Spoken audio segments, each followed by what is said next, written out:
In this video, we're going to talk about tilt, and rather than me talk about tilt in this video, George Mathis, one of our poker coaches at Microgrinder Poker School, who's also an editor for one of my books, is going to talk about it. He does a wonderful job of breaking it down, talking about all the different types of tilt and strategies for dealing with tilt. So let's go ahead and let's get into this lecture.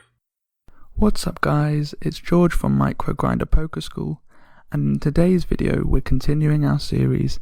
This episode will focus on potentially the most important step of all, tilt.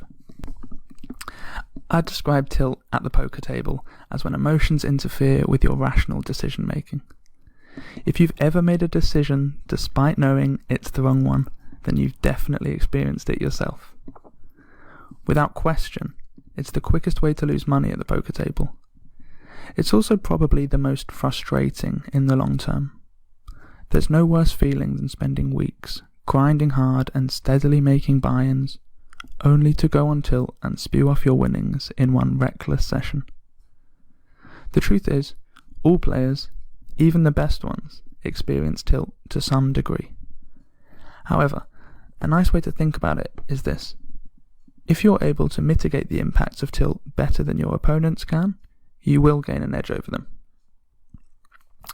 Before discussing how to manage your own tilt, I think it's helpful to identify the different types out there. This way, you can spot when you are experiencing one of these forms of tilt and then take the necessary steps to resolve it. I'm going to outline 8 different types of tilt here. Credit to Jared Tendler, author of The Mental Game of Poker, for defining many of these. Along with each type, I'll offer a unique solution to help you combat it. Let's get to it. The first one is known as injustice tilt. This is when you feel that you are so unlucky at the poker table that it's unfair. If you've ever complained about a site being rigged or consistently moan about your bad luck to your friends, then you're definitely guilty of experiencing this. The best resolution to injustice tilt is accepting that you are not a unique victim, and bad luck simply comes with the territory in poker. Every serious player will have experienced long downswings and have a ton of bad beat stories to share. Don't let the nature of the game throw you off your best one. The second is aptly called hate losing tilt, and as the name suggests, this is common with extremely competitive players. While it is fair to say that nobody likes losing, some players are definitely more sensitive to getting tilted after losing a pot than others. If you have a big ego or a competitive drive, it might be common for you to get tilted just by losing one small pot. A good way to deal with hate losing tilt is to accept that you simply are not going to win every single pot. Seasoned poker players become extremely good at losing. If you are very competitive, view taking losses as a competition, where you win by not letting it affect your game. The next, and one of the more sympathetic forms of tilt, is called mistake tilt. This is when a player beats themselves up over mistakes they've made. Have you ever failed to pull the trigger on a bluff, or missed out on a value bet? These are common causes of this kind of tilt. To best deal with this, save heavy self-criticism for the end of a session. Being introspective and reviewing your own play is undoubtedly a valuable skill in poker, but doing it whilst you are at the table can take your focus away from the hands at present. Moving on to the next type, entitlement tilt. Now, Phil Hellmuth is the embodiment of this. It's when you feel that you deserve to win and get tilted when you don't. It can be triggered when you lose to a bad player that makes an incorrect play, or when you have an extremely strong hand which gets sucked out on by a fish. I've personally found that the best way to resolve this type of tilt is to view it as a good thing when a bad player sucks out on you. Be happy that there are fish in the ecosystem making bad plays and punting money around. After all, it's much better for a fish to have your money than a strong regular. You're much more likely to get your money back from them. One of the more damaging types of tilt can be revenge tilt. This happens when egos are on the table, and a specific player is constantly besting you in pots, particularly with aggressive action. Do you feel a rage building inside after folding to that player's 3-bet? Are you driven to getting into another pot with them just so you can try to win your money back? If these experiences sound common, you've definitely been affected by revenge tilt.